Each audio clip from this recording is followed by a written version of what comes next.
Was thinking a bit recently, chat, how my wife and me are together 20 years in about 2 weeks, and how fucking strange that feels. It's a weird one. I saw this TikTok. It was one of these TikToks where someone goes up and like asks and like someone like, what's your story? And he asked this old man like, who's the love of your life? And the old man, it was fucking sad. The old man was like, oh, my wife who like died last year. And I was like, man, that sucks. And old man is like, it got better every year. To year 63, he was with her for 63 years. Year 63 was better than year 1. And it's like, fuck, man, that's so cool, you know? I guess it got me thinking about relationships and dating and all this kind of shit. Because, like, I've only ever been on, like I think maybe I went on 2 dates. But when I say 2 dates, I'm not really counting, like, random hookups or shit like that. But I went on 2 dates before I met with Michelle. And I went with this girl. And she was, like, a really, really nice girl. And, like, I'd have fun with her. We would basically just go out and get shit-faced. But I think really quickly it became obvious to me that, like, I just wasn't that into her. At least I could feel her getting, like, really serious about me, and I just was not. I just didn't see her that way. Like, she was a laugh and, like, she was cute, but it just wasn't. The feelings weren't there. You know, like, the feelings just were not there. And I was actually dating her. Now, when I say dating, I don't mean in a relationship. I mean, literally, we had gone on 2 dates. I was technically dating her when I went Michelle. When I met Michelle. Didn't really get to know Michelle. And then I did like a leaving cert holiday. I went off to Crete with a bunch of lads, which in hindsight is really not the kind of holiday that I should be going on, because I just I don't think about it. Like that's just not really my jam. But I met another girl over there and I hung out with her for a little bit. And it kind of, she sort of showed me, like, I wasn't like that into her either, but she kind of showed me like, wow, I'm not feeling a whole lot for this first girl. So then when I got back, I rang her up, and over the course of a 2-hour conversation, I told her I didn't want to see her anymore. And oh man, she was kind of okay with it at the start, and she got super pissed at the end. And I felt bad, but it's like, it was just kind of was what it was, you know? Like, I just didn't see her that way. And so then I was like, okay, I'm free, I'm single for the first time. I'm like confident. Like, this is the first time in like my teenage years that my face isn't covered in acne. I've been like working out and like getting more and more confident. And I would say like I was starting to get interest from like girls and guys, and like, you know, confidence was like building. I was like, okay, cool, this is cool. I can definitely like play the field for a little bit here. Immediately become best friends with Michelle.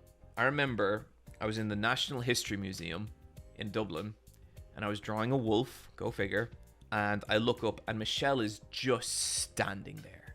She's standing there and she's staring down at me, and she's staring at me with the, like this, like, I don't know what the fuck you'd call it, like extreme curiosity, I guess. I whatever it was, like I've never had someone look at me like that. And I look up at her and I look into her eyes, and I immediately feel like deep down like, oh god. And I don't know how to explain it. It's just like it's just this weird fucking feeling, you know? And so we get chatting, and she's really cool, and like she's sound, and like really just herself, you know. We're talking, and she tells me how she had her debs recently, which I guess is the American version of prom. It's basically prom. It's prom. You ask someone to go to a end of high school dance or whatever. And Michelle tells me how she brought her friend, and her friend's name was like Sarah. And I was like, oh, so Michelle brought a girl to her debs, which means like she's single or into girls, and I'm kind of curious to find out which. But anyway, the conversation sort of moves on or whatever. And then she's like, so are you is there anyone that you want to take to your debs? And I was like, honestly, not really, no. There's no one I'm that interested in. And I remember she kind of pauses, right? And she just goes, and is there like a reason that you think no one is good enough to go to the prom with you? And she says that, and immediately, like, critical fucking damage. Like, oh god, oh no, this woman has my number, oh Jesus. I think, like, immediately fell for her in that moment. Just, like, oh god, oh no. And, didn't want to get with her. I did not want to get with her. And the reason I didn't want to get with her is because I wanted to be single, and I wanted to like enjoy myself, you know. But the fucking pull towards this woman, every day I would go into college and I'd be so pumped to talk to her. You know, every fucking day I'd be like I'd be on the bus being like, can't wait to talk to Michelle, you know, like just pumped to hang out with her, and like completely in denial about my own feelings as well. So then anyway, like, it is completely inevitable that I ask her to come to my Debs. We go on a trip to this place in Ireland called Tiglin. The class goes on a trip, and so I ask her there, and she's like, yeah, I'll go to your Debs with you. And I was like, oh, cool. But like, something's a bit off. Something feels kind of wrong. Like, she's not delighted I ask her, and I was like, oh no, I've miscalculated things here. So anyway, like, the conversation kind of ends, and like, it's nice, like, we're spending time together, but something definitely feels a little off. And she's also like hanging around a lot with this other guy on the trip, and I am fucking crazy jealous. Oh my god, just fucking burning rage in these moments, you know? And the worst part is the guy, he's fucking cool. And he's like handsome, and he plays guitar, and he's funny, and oh man, I was fucking not happy, you know? So then anyway, there's one night, and I get kind of shit-faced, and me and Michelle end up going for a walk. And I kind of just say it to her, and I'm like, I guess I felt like maybe things were a little weird when I asked you to go to the Debs. And then she was kind of like, yeah, that's because you asked me to go to your Debs and not be your girlfriend. I was like, oh. And like, for as fucking gone as I was by that point, like, this is how you date me. This is how, if you try and be nice to me, it won't work, okay? It would not work. And how tall was she? Smaller than me. She's a lot smaller than me. So we end up kissing for the first time there, and we kissed like I always remember, like, we were out in the fucking dead of night in rural Ireland, zero light pollution, and so it's literally just like the stars filled with skies, and like, it's the most romantic shit ever. But I'm like stressed, because I'm like, oh fuck, I'm fucking crazy over this girl, but I want to be single. So I know what I'll do. I'll date Michelle for a little while. I'll let that run its course, because I'm not looking for anything serious, and then I'll start dating around. And I am really transparent about this with Michelle, and I tell her, listen, like, we're hanging out a lot now at this point, and I don't want her to get too in like the previous girl did. So even though like the shit I feel for this woman is insane, I tell her, like, listen, I'm not looking for anything serious here. You know, we're both 19 at this point. 19, you know, like, that is how young we were. Michelle, like, I think had just turned 19, and I was like 19 for a couple of months.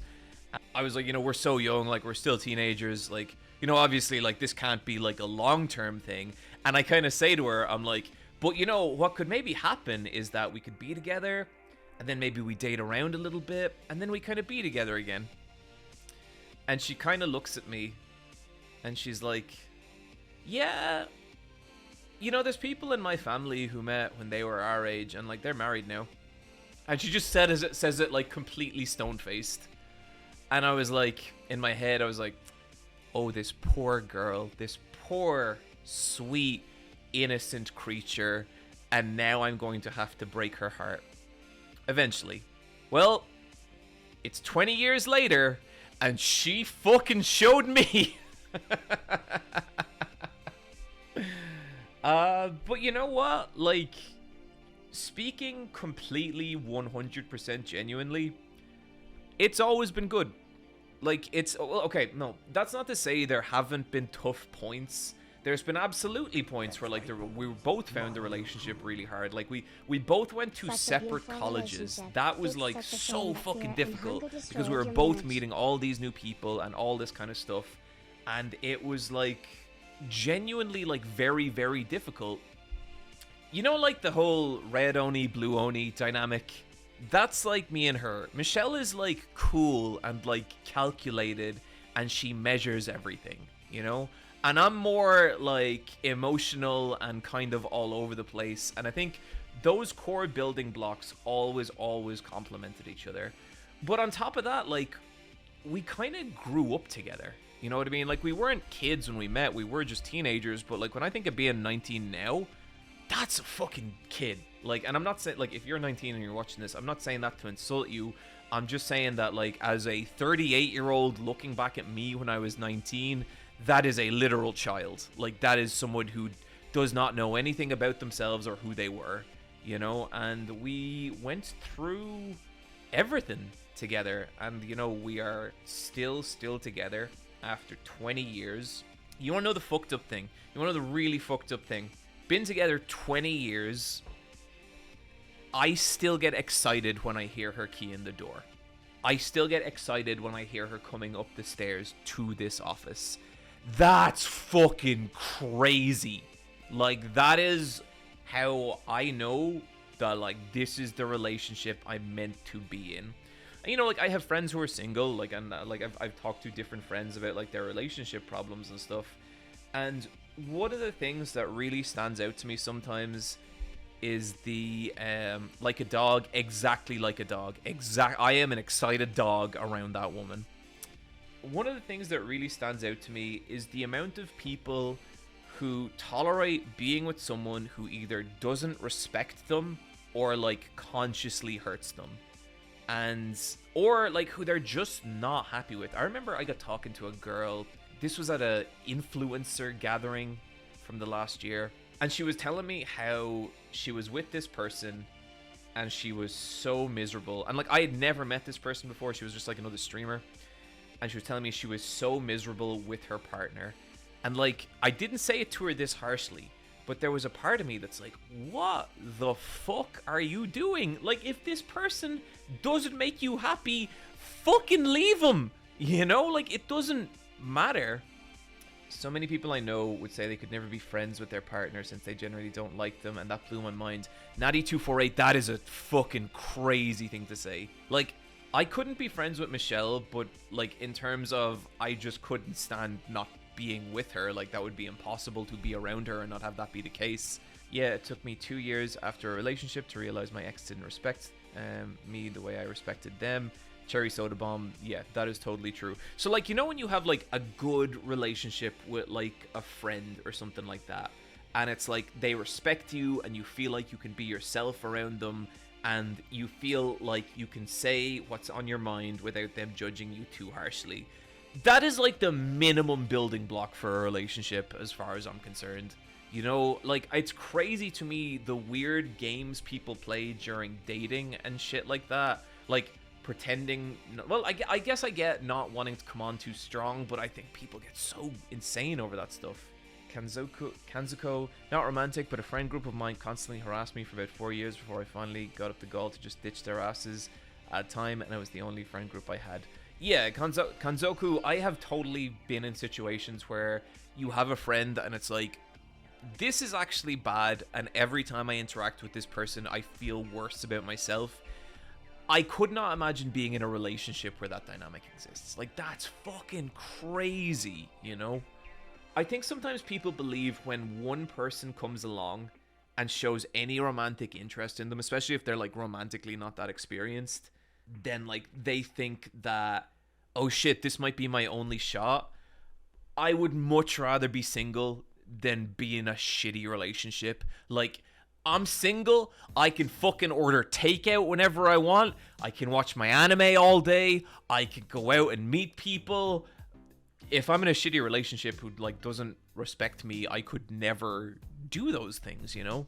Some people are with someone just because they can't let themselves be single. They get their sense of worth from being in a relationship.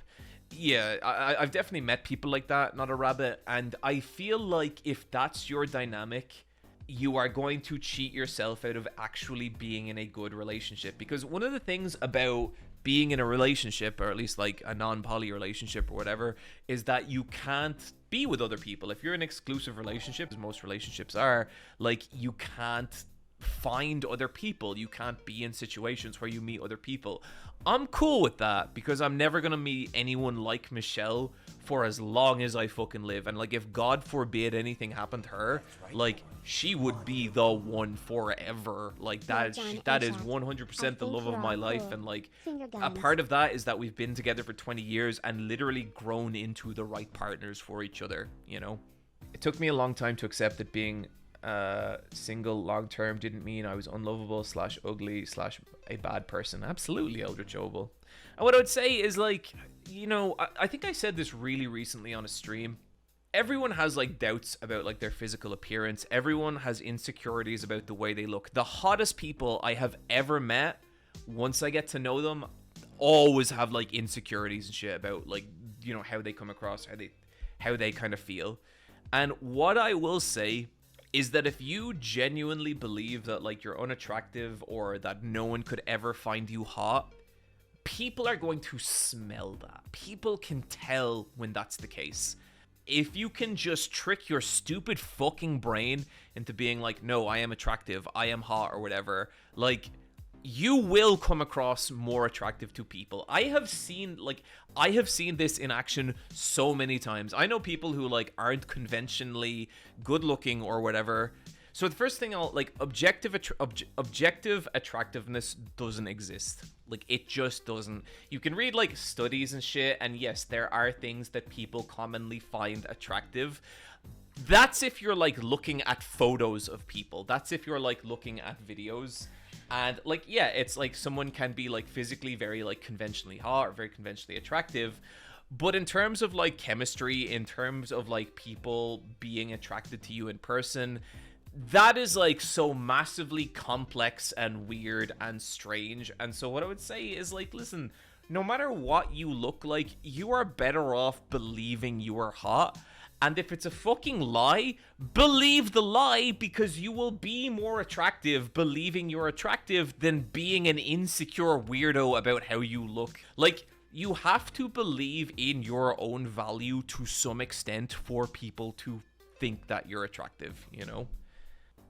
Some find Ivy hot, some find Valdo hot. Everyone is hot to someone. I promise you, everyone is hot to someone on some degree. Says an objectively handsome person. Okay, well, like, Nate, like, yeah, like, I understand that some people think I'm handsome, but I'm also like shorter than the average person as well. It's like, I have insecurities and shit, but whenever I'm in a situation, like if it's an industry party or it's something where, like, you know, charisma is important, or that you need to be, you know, like, just being around people, what I absolutely don't fucking do is stand there being like, oh, well, I'm shorter than the average person, so people might not think I'm, like, whatever.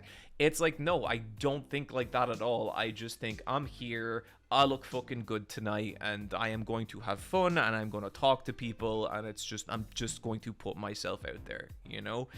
That's what it is to me. And it's like, don't waste whatever hotness you have by convincing yourself that you suck. You know what I mean? There's a stat that says 10% of the world will always find you hot no matter how you look, and 10% will not, no matter what. Yeah, but like, I feel like I have, you know, it's like, I have definitely met people who like think I'm attractive, and then I have met people who could not give a fuck that I exist in the least, you know? And it's just like, there's always going to be people who think you're charming or weird or interesting, and there's always going to be people who don't get in your fucking head about it. Just believe in your own attractiveness and go with it. And if it's a delusion, that's a delusion worth believing in, you know? It's, you'll do better. Anyway, I feel like we're on the topic of dating. Who wants dating advice? 90_90. Hey John, you've always been a bi icon for me. If you have any dating advice for bi guys, I'd love to hear it. Unfortunately, 90, I probably can't like give you any guy dating advice. Like, I've done stuff with guys. I've never dated a guy, and that was a long fucking time ago. And I'm glad that I inspire you. I do not have the life experience to help you out, my friend. Have fun. Have all the fun in the goddamn world. I'm really nervous for my second date with someone on Sunday. The best advice I could give you is also kind of the most useless, and it's like, don't be nervous, Daydreamer94, because that ain't helping. Like, the date's gonna go how it's gonna go, and nervousness is only going to make it worse.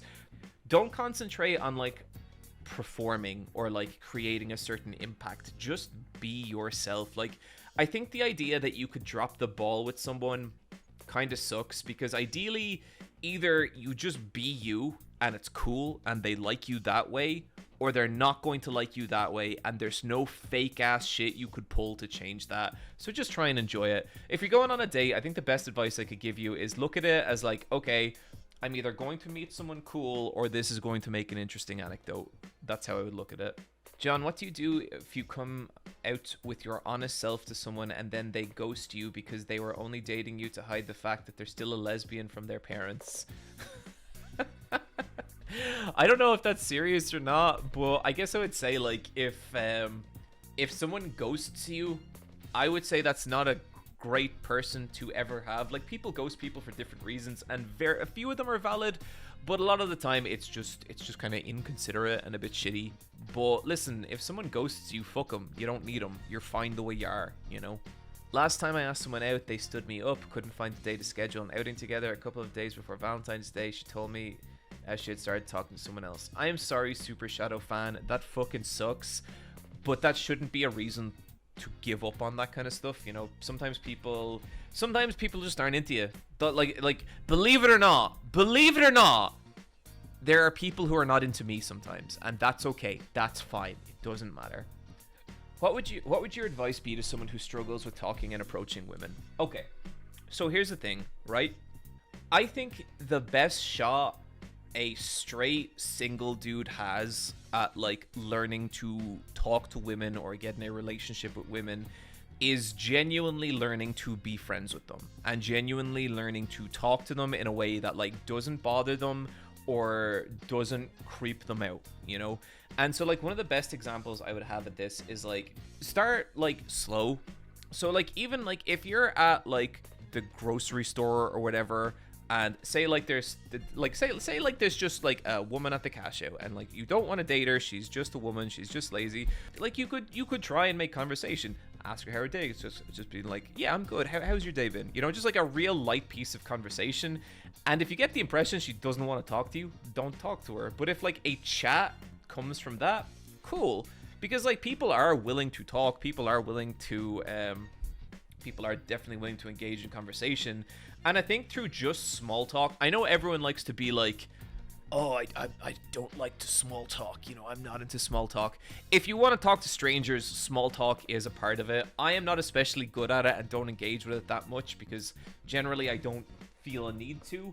But if I had trouble talking to women, a part of that is just getting comfortable talking to women in a scenario where there's no stakes, in a scenario where you're not trying to date them or sleep with them or anything like that. I would probably join classes where, you know, I would join, like for me, I would probably do like a writing class or an acting class or somewhere where I'd meet women and just look for opportunities to engage with them. And like, don't go straight for the person who you think is like a fucking amazingly hot person. Just learn to talk to people and engage them on their own interests. Like, genuinely, when I talk to someone new, like if it's a friend of a friend or just, you know, someone I have to like do business stuff with, or like a, you know, whatever, my go-to is always just ask them questions about themselves. There's a study from a couple of years back, and it was basically like, what are the conversational paths that people find, like, that make people believe you are the most interesting person? And so they tested all these different things about, like, you know, people who had interesting jobs, like an astronaut or like an artist or all this different shit. They found that the most interesting people were just people who asked questions about the other person. So like you should get used to trying to figure out like what the other person is into, like what's special about them. That's how kind of small talk works, because it leads to other shit. Yeah, get comfortable talking to women in a way where you're like not trying to pursue them.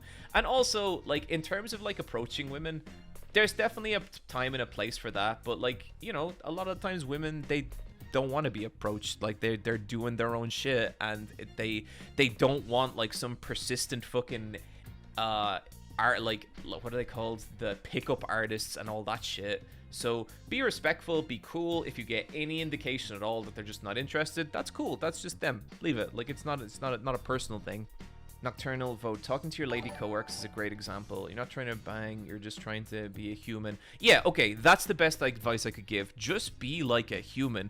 But yeah, like if you have trouble talking to women, I would say, you know, practice talking to the women in your life and like get comfortable to having like female friends. Like I've talked about this before on videos. Most of my friends are women, and like I don't go to them for dating advice because I don't date, but if I did, I would be very happy to have those people in my life, and very occasionally they'll give me like relationship advice or like other advice. So yeah, just do what you can to get comfortable around women and learn how to talk to them in a way that they don't feel like you're a guy with ulterior motives. That is the best first step I could give.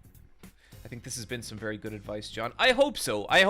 Let me boil it down into some little chunks here. Number one, first of all, if someone doesn't want to be with you, it's not a big fucking deal. You trust me, you don't want to be with someone who does not want to be with you. However fucking cool you think that person is, you don't want to be with them.